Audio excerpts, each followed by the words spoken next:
আমরা যে কোনো থিম নিয়েই করতে পারি। আমরা যে কোনো একটা থিমকে নিব, যে থিমটাকে আমরা মানে এমন ভাবে শিখবো যাতে করে হচ্ছে অন্য যত থিম আছে সবগুলো থিম আমাদের জন্য খুবই ইজি হয়ে যায়। আচ্ছা, এখানে একটা বিষয় আমি বলে রাখি, একটা থিমকে যদি আপনি সুন্দরভাবে শিখেন, সেটা ফ্রি হোক বা পেইড হোক, যেটাকে আপনি খুব সুন্দরভাবে কোথায় যে সুন্দরভাবে প্রতিটা ফিচার যদি হচ্ছে আমরা আয়ত্ত করে নিই, আপনার কাছে যে কোনো থিমই আনুক না কেন, আপনি ওই থিম কমপ্লিটলি করে ফেলতে পারবেন, ওই থিম দিয়ে একটা স্টোর বিল্ড করে দিতে পারবেন। ঠিক আছে? কিভাবে করবেন? কারণ থিমগুলার কাজের যে স্ট্রাকচারটা বা কাজের যে ধরনটা, এটা হচ্ছে প্রতিটা থিমেরই সেম। পেজ বিল্ডার গুলোর ক্ষেত্রেও সেম। এই কাজের ধরনগুলো হচ্ছে সেম, শুধুমাত্র ফাংশনালিটি একটু ডিফারেন্ট। ঠিক আছে? প্রতিটা থিমে এক এক থিমে এক এক রকম ফাংশনালিটি, কিন্তু ধরনটা সেম। যেরকমটা আমরা হচ্ছে ইমেজ কিভাবে বসাই, তারপরে হচ্ছে একটা সেকশন কিভাবে বসাই, একটা সেকশন ইডিট কিভাবে করি, তারপরে হচ্ছে কন্টেন্ট কিভাবে মডিফিকেশন করি, এই যে পার্টগুলা, পার্টগুলা কিন্তু সবই সেম। হ্যাঁ। সো আমরা হচ্ছে আজকে আমাদের একটু ডিটেলস জানি, যেহেতু হচ্ছে গত ক্লাসে আমরা জাস্ট শুধু হচ্ছে একটু ঢুকে কাস্টমাইজেশনে ঢুকে আমরা কি করছি, দুইটা সেকশন হচ্ছে একটু কাস্টমাইজ করে দেখছি আসলে এটা কিভাবে কাজ করে। তো আজকে যেহেতু হচ্ছে আমাদের এই পার্টগুলো কমপ্লিট, এবং হচ্ছে আমাদের থিমের আজকে যেহেতু আমরা থিমের পার্টে চলে এসেছি, সো আমরা হচ্ছে আজকে ফ্রি থিমটাকে নিয়ে একটু ঘাটাঘাটি করি, এটার ভিতরে কি কি আছে নাড়িভুড়িগুলো একটু বের করার চেষ্টা করি। হ্যাঁ। আচ্ছা, এবার সে আমরা দেখছি কাস্টমাইজ নামে একটা বাটন আছে, এখানে ক্লিক করলে আমরা কাস্টমাইজ পার্টে চলে যাই, কিন্তু এই পাশে আরেকটা থ্রি ডট মেনু আছে। এই থ্রি ডট মেনুটা অ্যাকচুয়ালি কি, এখানে কি আছে? আমরা যদি এখানে যাই, প্রথমে আমরা দেখবো প্রিভিউ। প্রিভিউ কি? আমরা যে স্টোরটাই প্রিভিউ করি, আমরা যদি এটাকে প্রিভিউ করি তাহলে এটার প্রিভিউ মোড পাবো। আমরা যদি হরিজন প্রিভিউ করি তাহলে এই হরিজন থিমের প্রিভিউ মোডটা পেয়ে যাবো, মানে এর যে ভিউ মোডটা অ্যাকচুয়ালি এটা আমরা দেখতে পারবো। হ্যাঁ। হরিজন থিমটা হচ্ছে অ্যাকচুয়ালি দেখতে এরকম। ঠিক আছে? এখানে যদি হচ্ছে আপনি অ্যাড টু কার্ডে ক্লিক করেন, এটা দৌড় দিয়ে দাঁড়ান, এই যে এটা দেখবেন দুধ দেয়, এখানে অ্যাড টু কার্ড হবে কইরে। এটা কি চেঞ্জ করছে?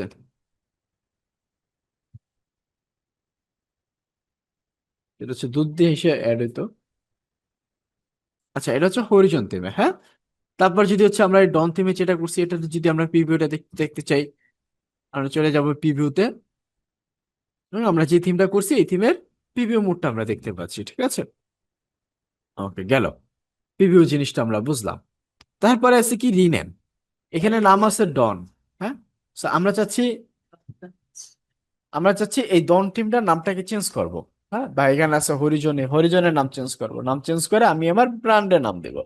আমার ব্র্যান্ডের নাম কি, ধরেন এখন আমরা হচ্ছে আমাদের ব্র্যান্ডের নাম দেবো আমাদের ব্যাচের নামে। So, আমাদের ব্যাচের ইয়াটা কত? শপে ব্যাচ 252/1। এটা হচ্ছে আমার ব্র্যান্ডের নাম। আমি যদি এটাকে সেভ করে দিই, ব্যাস আমার নামটা সেভ হয়ে গেছে গা। এখানেও সেম আপনি দেখতে পারবেন আপনার যদি হচ্ছে নামটা আপনি চেঞ্জ করেন, আপনার মতো করে চেঞ্জ হবে। এখানেও আপনি চাইলে চেঞ্জ করতে পারেন। ঠিক আছে? এখন আমরা চাচ্ছি যে পরবর্তী আরেকটা কি আছে, আমরা হচ্ছে এটা রিনেম করতে পারলাম, তারপর হচ্ছে প্রিভিউ করতে পারলাম। তারপর আছে কি, এখানে একটা ডুপ্লিকেট নামে অপশন আছে। এবার হচ্ছে মোস্ট ইম্পর্টেন্ট একটা কাজ। হ্যাঁ। আচ্ছা, এখন ধরুন কোন একটা ক্লায়েন্ট আপনার কাছে আসলে রিডিজাইনের জন্য, রিডিজাইন কোনটা, যে ক্লায়েন্টের অলরেডি একটা স্টোর আছে বা ক্লায়েন্ট অলরেডি সেল করতেছে। হ্যাঁ, বা ক্লায়েন্ট নিজে থেকে একটা স্টোর ট্রাই করছে, এক কথা বলতে পারি যে ক্লায়েন্টের অলরেডি একটা স্টোর আছে। সো এখন ক্লায়েন্ট আপনার কাছে এসে বললো যে তুমি আমার স্টোরটা দেখো, যেটা হচ্ছে আমার স্টোর। সো আমি চাচ্ছি এটাকে একটু প্রিমিয়াম লুকে ডিজাইন করানোর জন্য, একটু আপডেট করার জন্য, বা একটু রিডিজাইন করার জন্য। সো আমার রেফারেন্স সাইট হচ্ছে এটা, যদি ক্লায়েন্টের রেফারেন্স সাইট থাকে বা ইন্সপিরেশনের কোনো সাইট থাকে, সো ক্লায়েন্ট হচ্ছে আপনাকে ওই সাইটের লিঙ্কটা দিয়ে দিয়ে বললো যে হচ্ছে তুমি এরকম করে আমাকে একটা সাইট ডিজাইন করে দাও। এখন আপনি কি করবেন? এসে ক্লায়েন্টের যে এক্সিস্টিং সাইট আছে বা ক্লায়েন্টের যেই ডিজাইন করা যে সাইটটা আছে, ওই সাইটটাকে ধরে মানে ওখান থেকে কাস্টমাইজ করা শুরু করে দিবেন, নাকি ওটাকে হচ্ছে যদি ডুপ্লিকেট করার একটা অপশন থাকে, ডুপ্লিকেট করলাম, ডুপ্লিকেট করে ক্লায়েন্টের যে এক্সিস্টিং সাইট আছে সেটা ক্লায়েন্টের মতোই থাকলো, আমি যেটা হচ্ছে ডুপ্লিকেট করছি ওখানে আমি আমার মতো করে কাজ করব। এটা বেটার না? সো ক্লায়েন্টের এক্সিস্টিং সাইটে যারা হচ্ছে রিডিজাইনের ক্লায়েন্ট আসে, তাদের যে এক্সিস্টিং সাইট থাকে এই সাইটে কখনোই আমরা হাত দিব না, এটা একটা মোস্ট ইম্পর্টেন্ট কথা। ক্লায়েন্টের যেই সাইট থাকবে এক্সিস্টিং সাইট, ওই সাইটে আমরা কখনোই হাত দিব না। ধরুন ক্লায়েন্টের সাইটে সেল হচ্ছে, হ্যাঁ, আপনার কাজ করার সময় একটা ইস্যু হতে পারে। আপনি হচ্ছে এরকম একটা কাজ করলেন যে হচ্ছে প্রোডাক্ট গুলো শোকেস করতেছে না, হুট করে একটা বাগ ধরা পড়লো যে প্রোডাক্ট গুলো শোকেস করতেছে না, এখন আপনি বা হচ্ছে অ্যাড টু কার্ট করা যাচ্ছে না, তার একটা সাপোজ হিসেবে আমরা দিলাম যে হচ্ছে ক্লায়েন্টের এক্সিস্টিং সাইটে আপনি যে হচ্ছে কাজ করতেছেন, হুট করে আপনার অ্যাড টু কার্ট বাটনটা কাজ করতেছে না। হ্যাঁ, এখন ক্লায়েন্টের লাইফ সেট, কেউ একজন আসলো পার্চেস করার জন্য, এসে দেখলো যে এড টু কার্ট কাজ করে না, অবস্থাটা বুঝতেছেন ক্লায়েন্ট আপনাকে কি করবে?